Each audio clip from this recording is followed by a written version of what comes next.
I'm Stefan, CEO of the company called Questful, and to make a short description, we are an event platform as well as we are making apps for conferences and for events. And I always like to make changes in the last minute, so I want to tell you a story I experienced yesterday when I was at the event at Google. They had something like this. It's like a pinboard with the schedule on, and they had the map, and they just tried to describe the agenda of the event on this board, and I thought, man, I'm at Google. They have so many technologies, and they're managing the events with this board. I mean, it's like I want to do a search on Google. I write a letter, send the letter to Google, and want to get the search results in a letter back. Now we want to do it differently. So we are a company where we really want to make really good apps for conferences and want to provide you with a platform where you can host your event and get exposure, get more participants, and get happy participants. So how are we doing this? You create your event on our platform, and you can instantly see the results on your phone. And that's pretty straightforward, but we have pretty good features in there which differentiate us from our competitors, so head on. We have a lot of customers around the world, in the US as well as in Europe, companies, universities, and stuff like that. We have cooperations with Eventbrite and Active Network. And we have a really great team. So today we heard a great team is crucial, and this is my CTO, Patrick. We worked together for 5 years. We know each other for 10 years, so we really know how to bootstrap a company. And also the other guys are really great. And head on. Our business model is that we have 3 types. You can start off with a free version, just create an event on Questful. The next version is that you pay per month and you get a special branding, so you have a logo in there, your colors. And the best version of Questful is where you get your own app. You have your own app in the App Store and has a lot of exposure. That's really great to have.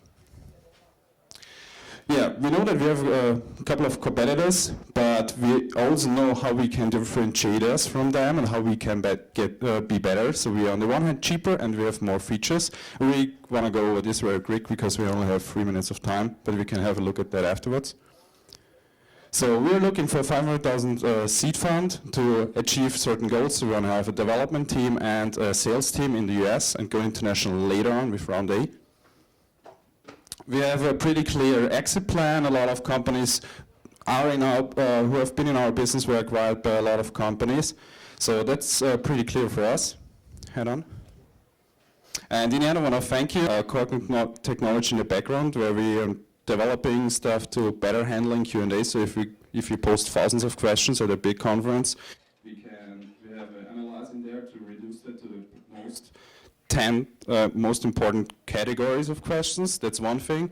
And the other thing is that we create some sort of lock-in effect, because most of our companies, they just provide you with an app for the conference, and then you basically throw the app away and get a new one for the next conference. So it's really easy to switch to another competitor. And what we do is we have the event platform in place. So you host your event on our platform and you grow your community in there. So you don't want to switch the provider, because it's like you have a Windows PC, you don't want to switch the map because you have to copy all your data over to the new PC. That's a pain. So this is how we want to avoid that customers switch to others, because we create use of using us repeatedly. Yeah. It's actually less of a question, more of a little bit of feedback. When you only have 3 minutes to present, with something like this, I'd really focus on talking about your product, because I think one of the confusions and sort of the question that you got was, what exactly does your product do that the things in the existing marketplace don't, right? Because apart from the 5 companies you've listed here, there's probably about 15 to 20 others that I've seen. 50. Well, I can only see so many, right? Yeah. So, but I didn't quite grasp what exactly is it that your product is offering that is unique, that's different, that's interesting, that's going to be either viral or have sort of some kind of inherent advantage to the others. So from a presentation perspective, I'd certainly just start with focusing on that versus your revenue model. Right? Okay. Thanks for that. Should I answer the difference, or Should we add on? You kind of did in your previous one. I mean, we also have a couple of other features which you usually don't find in these apps like that. For example, the Q&A feature is, you usually miss that, as well as an easy feature to share the slides. So, for example, if you want to have access to the slides, you just drag and drop it on our website and everybody can download it and you don't have to email it around and stuff like that. Just this all sums up, as well as the event platform where we think we can differentiate us from them. But thanks for the feedback. I really want to improve it, and the next time I will have a focus on that. That's good, thank you. In terms of the market research, before you start this company as your vision, how much market research you have done in terms of identifying what would be your go-to-market strategy and how you would win this market? So the whole story started the idea of the company started off when we were at university, because we have a lot of large talks with more than 1,000 people in it, and it's pretty hard to do the Q&A. So we started as a sole Q&A tool, and they were using it for that, but then we realized that there's a big market for conference apps. So I also have a slide, I think, for this. So the market research we did is, it was a different one, but we can use, that only 7% of the conferences use apps like ours, but 85% of these people want to have an app like that, and I ask them, why don't you use it? And they say, it's too expensive, $5,000, $20,000. So our main goal in the market research was to see who are the competitors, and I have a long list of these, and the features. And the main goal was to see why some companies struggle and why some companies win, and we were trying to get the sweet spot of that. Great. So that was the nature of the question. Coming back to the previous question was, I think from a positioning standpoint, when given the very limited time, you need to really focus on that, as to say why you are going to win this market with your product. Okay, to say it in one sentence, the combination of app and event platform, as well as the unique features like Q&A and sharing slides. Thank you. Thank you.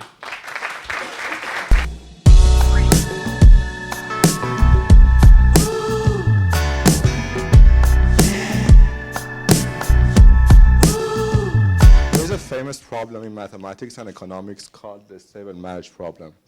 The problem reads as the following. Given n men and n women, where each person has ranked all members of the opposite sex with a unique number between 1 and n in order of his or her preference, marry the men and women together such that there are no two people of opposite sex who would rather each other than their current partners. If there are no such people, all the marriages are stable. That was too complicated, but basically it means that your wife or husband is not going to run away with somebody else's wife or husband.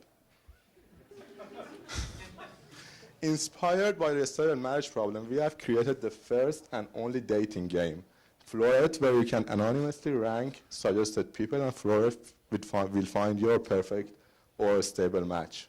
So how does it work? It's basically an iOS application where you log in with your Facebook account, and Floret builds your profile automatically based on your profile pictures, interests, age, and education, and some other general stuff. Then you are basically ready to play. You tap play, and Floret looks nearby and find other online users in less than 60 seconds with a customized clustering algorithm. And when this phase is done, then Floret forms a group of 4 male and 4 females, and you got 90 seconds to rank members of the opposite sex. So I'm a guy, I would be presented with 4 girls. I can browse through their profiles and see what kind of pictures they have, see if we have any mutual friends, if we have any mutual interests, or see my distance from them. And I can also, inside the game, send a Floret to any of the users to basically impress them. A Floret is an in-app purchase that you basically send to your top choices. And let's say I send a Floret to Zoe, then she's going to get a notification instantly that Milad sent you a Floret. Do we want to rank him first or not? And when the game is done, Then Floret finds your perfect match, or as we discussed, your stable match based on the stable marriage problem, and then you can finally send a message, an in-app message with the full privacy that Floret provides you, or maybe receive one.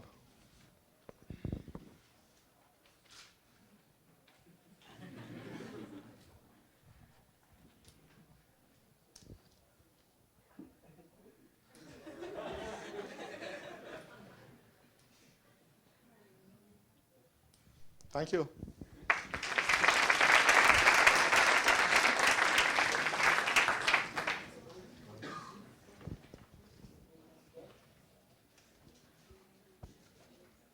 So it's I'll try to be really loud. So it's an interesting concept, but it's a network effect business. So you need to have a stable and dense population of people that are using it in a given region. Right. You haven't mentioned that. So can you talk a little bit about that? Sure, that's a great question. Actually, as far as Floret is concerned, nearby doesn't mean 5 or 10 miles away. It can go as far as 400 miles away. And to start, we're going to need a bunch of initial players. So we are going to have a very powerful marketing campaign added to a bunch of test users playing all the time.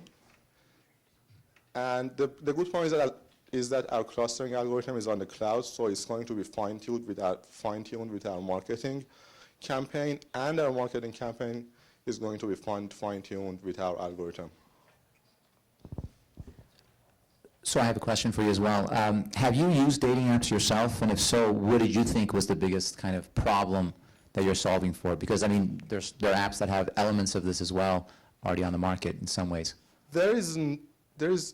It's not, I don't call it a dating app, it's a dating game. So the closest thing you can find to Floret is going to be like apps like Tinder or Swoon or OkCupid, which don't have that game element this far. If those are like 10% game, Floret is 60-70% game. But how do you quantify that? Because Tinder is a very game dynamic kind of, interactive, fun thing that a lot of people use. Yep, it is. And Not me, of course. I'm just talking about other people that have used it. I know people like the gentleman over there. Basically, there are many advantages to Floret. Firstly, the game element, the fun part, is much more than Tinder, and it gives you a match every time you play. Tinder, you can just Tinder, and you are not going to get anyone maybe for like a couple of weeks. I mean, you are not necessarily going to get a mutual like. Each time, it's going to give you a match.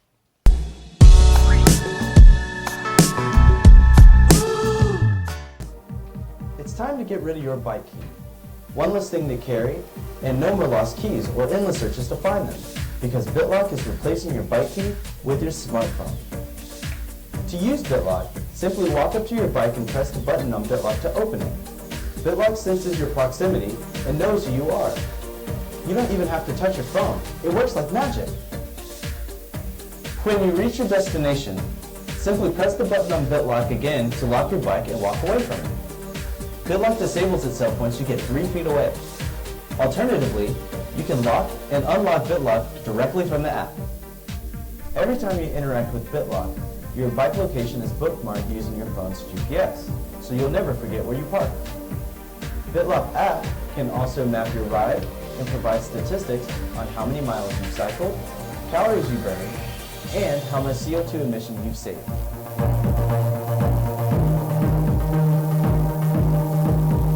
But there's a lot more.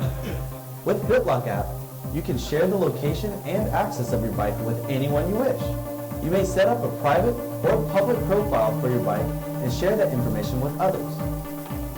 This feature lets you literally create a bike share system among a select group of people. Permissions can be granted or revoked remotely on the fly.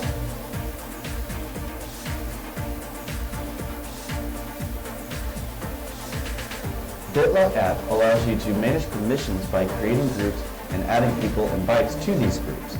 You can also set a unique access policy for each group, such as access time intervals, and a geographic area inside which bicycle should be returned to. You can take access away at any time by removing people from these groups.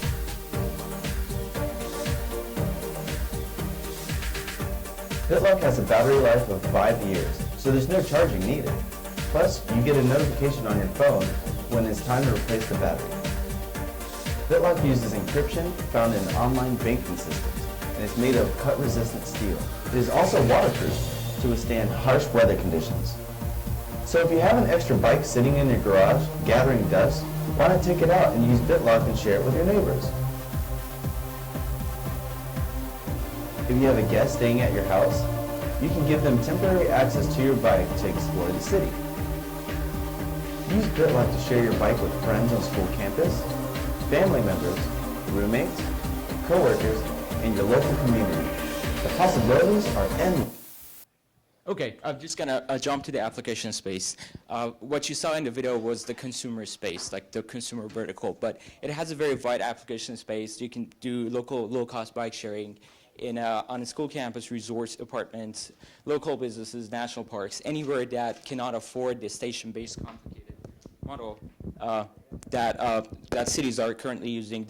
The station-based model costs around $8,000 per bike. The infrastructure is set up and everything, and there's an alternative. It's slightly less expensive. The GPS navigation, GPS module, data connection, everything is mounted on the bike. There is also a solar panel, and these are targeting smaller towns that cannot afford the expensive city bike, New York-style bike share system. And in contrast, PitLock can enable low-cost community bike share for apartment complexes in places that cannot afford this model. But the interesting thing is that it's not limited to bikes. You can share anything, basically electric bikes, scooters, or even skateboards. So it's basically a platform for sharing stuff. And we are targeting transportation especially, and to solve the problem of last mile and first mile problem. We've had a lot of interest from Silicon Valley companies that are close to Caltrain. They want to do their own kind of bike share system for their employees to facilitate access between Caltrain and their offices. How much time do I have? Am I running out of time? Okay. All right.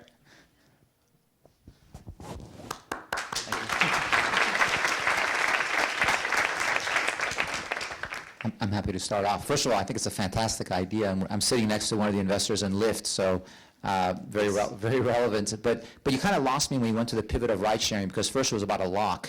Right. That had a unique technology. So, I mean, this might be a more interesting business, but I was curious why you would try to squeeze both into a 3-minute pitch. So let me just ask questions about the first part of the presentation, if I may.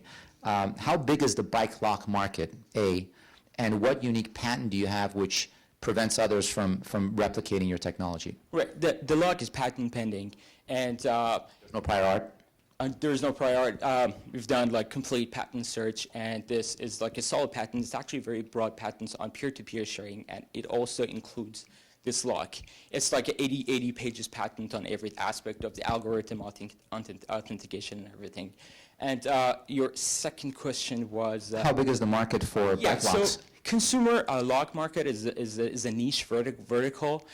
So the bike sharing market is way bigger than the lock market. And we've had interest from, we've got bulk orders, like 300 locks for local bike sharers. For example, Pep Jeans in London wants to start their own branding. So it becomes a whole different game, like, because they want to share bikes in London for free for Pep Jeans customers and things like that. So it's a game-changing product that can enable different kinds of things that I never thought about. But just one more time, so how big is the market for bike locks in the United States? Is it $1 billion? I don't have exact numbers for that. So as you noted, you have competitors, some with pricing differentials, but it seems to me, at the risk of maybe belittling it a little bit, the technology is well understood and is not a proprietary part. So you need to either raise a lot of money to be able to cut the cost or have massive traction quickly. Right, So right. what would your edge be in addition to just the features that you have listed, since the technology is fairly commonplace now? Well, first of all, there's patent on the hardware. That is the structure of the lock and everything. So, But yeah, and if I may, I'm assuming that you're not really betting on that. That's just the market entry. Right. You really are talking about sharing, which is the greatest part. Right. Traction. Basically, I have to get quick traction and then expand the volume of the production manufacturing so I can fulfill bulk orders, communities, and then it creates a network effect. So if you're using the same bike lock for your own key, you're more comfortable using the same app, unlocking different kinds of bikes. So it locks in customers with the network effect and also branding and things like that. Can you, in 30 seconds, give us your background and your team's background? So I have a PhD in electrical engineering from Rice University, and there are 2 people on the team, and they are also PhD students, and they recently joined the team. I've been working on this. I started this alone, and then just like getting traction, bringing more people on the team. Thank you. Thank you.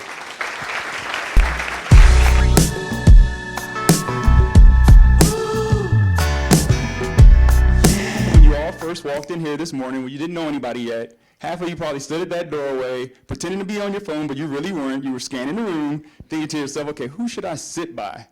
And what would I say when I get over there? Should I be funny or should I just remain professional? When we have anything in common to talk about in the first place. Now, all these unknowns usually end up in us not walking over there and a lot of missed opportunities. And that's why we came up with Get Social. It's a location-based app that gives you all those unknowns, so it's easy to meet new people. Now, we do that by using insights in social psychology so that every single person you meet is cool. And then we use augmented reality so it's easy to find people with common interests. And then we use icebreaker lines, which are like conversation starters that you will set yourself to tell other people what to come over and say to you, so it's a code word to get social, so it couldn't be easier. Now, if you're shy, just like really, let's just say 5 times really shy, because if you're 6, I can't help you, but if you're 5 times really shy, you can link your Facebook or Google Plus account and have the ability to see friends of friends. With only 2 degrees of separation, now you'll have someone in common, something in common, and know exactly what to say. Our market is large in the public social side, but not only there, we see a great potential in the business and networking side with over 200 million professionals attending conferences and networking events every year in the US alone. So we will have a professional version in place to help the business pros be more productive with their time when it comes to a networking event like this, making sure you guys don't walk away with 20 business cards that you'll never use, but the 3 cards that matter. Now, that being said, we will start off marketing the personal version on college campuses using a grassroots effect, or a grassroots campaign. We'll do college campuses because we need that network effect to be successful. And also the user engagement there will be really strong. So we're going to have a free version and a paid version, as well as a professional version that hopefully, cross your fingers, you guys will all be able to write off. And then we will have several in-app purchases, which our main in-app purchase will be our interest icons. Because the way our algorithm works is you have to have at least one thing in common to be able to get social with someone. So therefore, the more interest you have, the more people you'll be able to meet. And our competition has already proven that people will pay for the opportunity to meet more people and be seen by more people. Now, being that we get to using augmented reality on your smartphone, but talking face-to-face, Get Social will be the new, old-fashioned way to meet people. Thank you.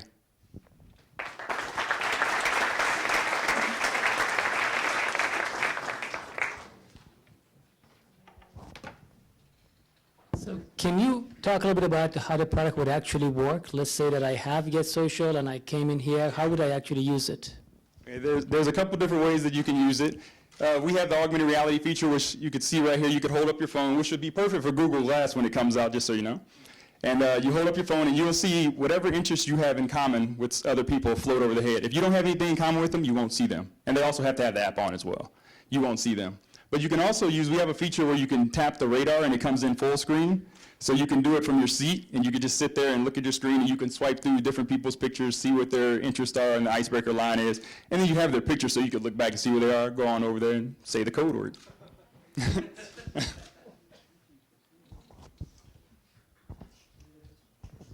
Network effect. No. I won't ask you that one then. No. So from your technology. Can you talk a little bit about that? I mean, right now it just seems like a little bit of a vaporware discussion of what it could be, but what exactly, how have you guys thought through that? What exactly are you going to embed in this? And the other thing is, what are the sequential steps of things that you are thinking of doing from an execution perspective to actually bring something like this to market? Okay, the first part. So yeah, so technology and then GTM. Okay, the first part of your question, my CTO is a Carnegie Mellon and Caltech grad who developed his own facial recognition system while he was doing his PhD at Caltech.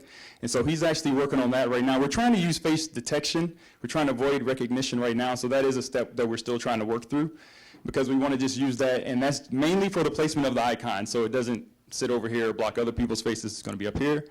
It's going to be location-based as well, so it's going to check with people within your area. It all depends on each person's camera and how far it can see. So there won't be a 2-mile radius, only what your camera can pick up faces. So probably within 30 feet here, with whoever's in this auditorium.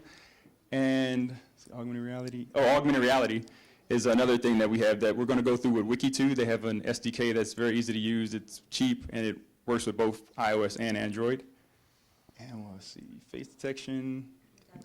And Shoku here helped develop our That's Something. We call it our That's Something algorithm because we always realize that something happens when you meet somebody for the first time. You know, none of us can explain what it is, but you know how you get that feeling like, I like this person, or I don't like this person. I don't know why. All I said is hello, but I don't like them.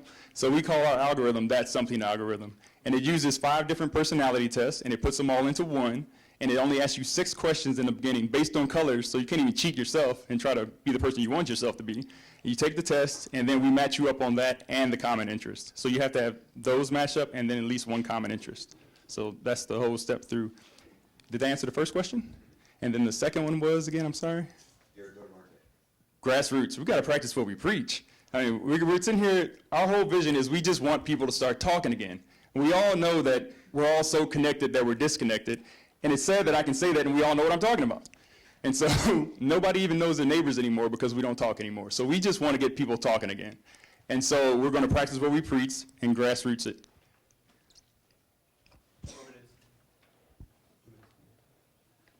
Well, I'm not sure if I completely understand the app. Is this dependent on someone using their phone and scanning around them, like putting it in front of your face to see the bubble come up over your head? Is that what's going on? Because that seems like even a bigger barrier to breaking the ice than walking into a room. And how is that different than all these apps like Highlight and myriad other apps where you might not use facial recognition, but you're using detection of who's in your kind of vicinity to see characteristics of those people? Yeah, all the other location-based apps, Highlights, well, not Path, but a lot of the other ones, they're all text messaging based.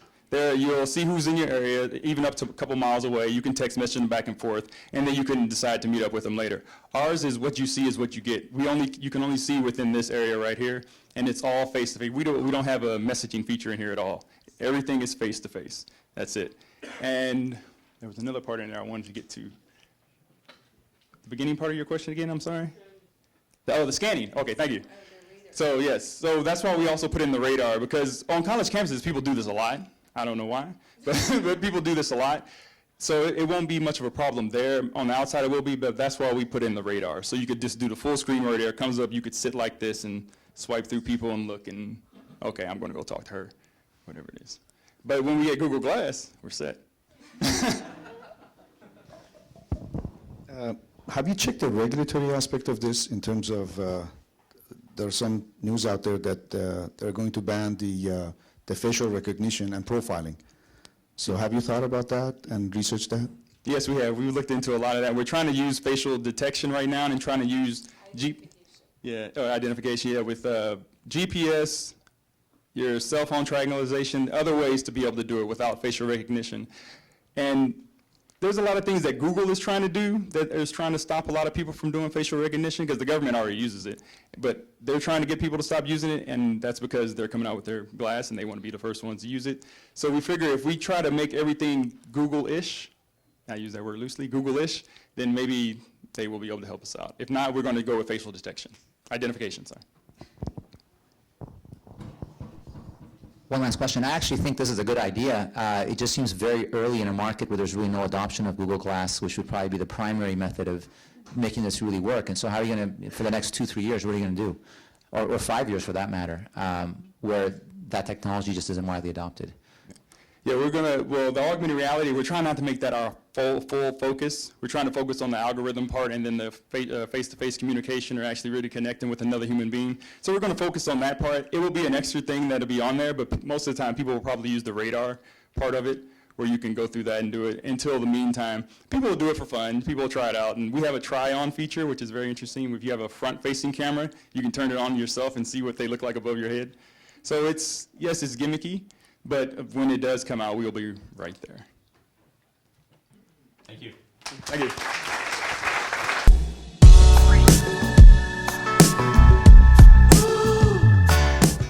So one part about social travel is like, that I think is the problem, is that they try to be something for everyone. And when you try to be something for everyone, you can't do that. You have to tackle a niche first off. So the site that we started is called Girls on a Map. So the site, we force you to kind of rate to begin with, but once we start you off by rating girls, you eventually were able to suggest travel destinations for you. Based off of your interest in girls. And we allow a platform to actually let you talk about girls, so you can see what real girls look like. If you've ever tried to do a Google search on Icelandic women, Brazilian women, you're gonna see models, porn stars, just not real girls. I wanted to create this site because I'm curious as to what girls look like. I mean, I actually partied, I went to the World Expo in 2010 in China, and I partied with the Kazakhstan pavilion. And those girls are very beautiful because they're right in between Russia and right in between China, so they look all mixed. And it's a really, really good mix. But so anyhow, so we allow this platform for you to take place so you can actually talk about, you can talk about girls. You could talk, just essentially about it all. But eventually, we are tackling this niche first, and eventually we will move on to guys. So ladies, we have something for you too. And then beer, wine, just so you can discover, you can rate what kind of beers you like, what kind of wine you like, and then we can suggest travel destinations for you based off of that. Thank you.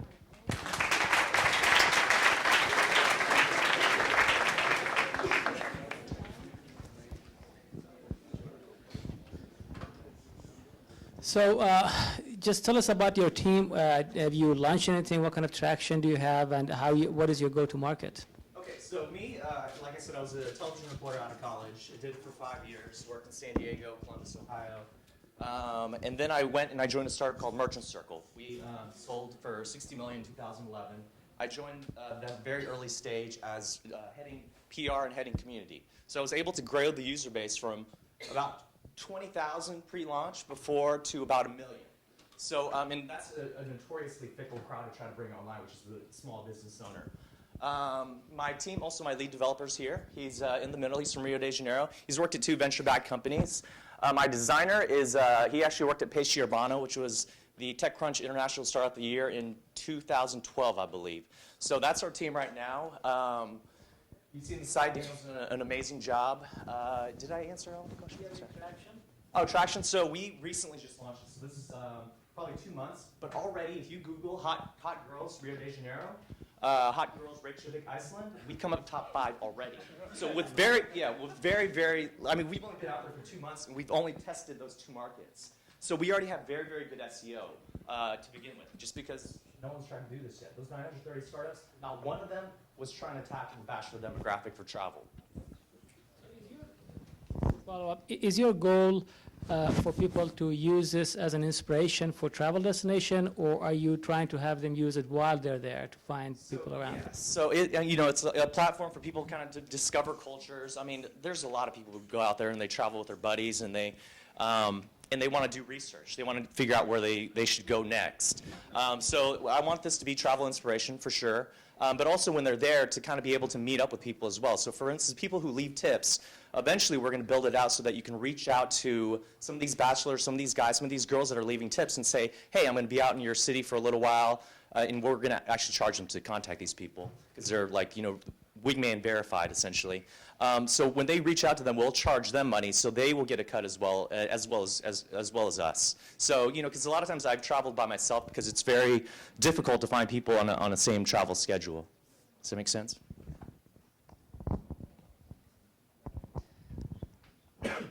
So I mean, for lack of a better word, I mean, what's your content that you're actually putting on this. I mean, you're talking about SEO. I mean, there has to be something underneath it that's getting discovered, such that you're ranking high. So when you have pictures and descriptions of people, are these posted by Yes. guys? So that yeah, are sitting exactly. User somewhere generated. else? In fact, we just implemented, kind of gamification.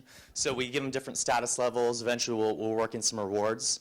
But right now, it's just basic user-generated content. We have a flagging system. Describe who your users are, because Yeah. when I think of something like this, I'm assuming your users are a bunch of guys.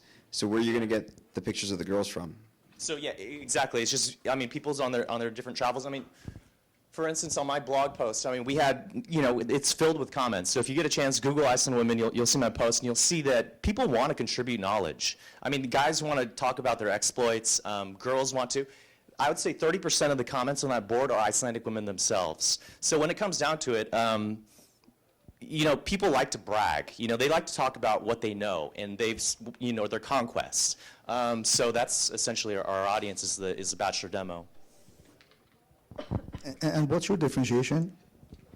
Between, if I get this question correct, but for instance, like a site, like when I do research, I'll go to like TripAdvisor, but the problem for TripAdvisor is it's a convoluted mess. So when I go there, the tips are never relevant for me because I want something that's young and hip, and it's kind of geared towards everybody. So if you've ever gone to a page on TripAdvisor, they do good SEO, but the tips are all horrible because they're for families. You don't know who they're for. If they recommend a hotel, they're just so generic. So this is a very, very targeted niche right now. Last question. How do you make sure that the profiles are real, especially as Pedram was asking, probably a lot of guys will put the pictures out there. So how do you verify that they are actually real profiles? So we allow a flagging system right now. So if we see a picture's been flagged a lot, we will take it down. You can tell when a picture's real or not. A lot of times, you'll see some pictures and you just know that they're fake. So if we see a picture's been flagged a lot, we just take it down. I have had some girls who've emailed me and said, hey, my picture's on your site, I want to take it down, which was good and bad because it was exciting because someone found their picture on our site. So, but at the same time, yeah, we want to make sure that it's real girls because you Google image anything and they're always, all the time, they're models and they're not real girls, a snapshot of who you're really going to see on the street out there. Thank you, guys.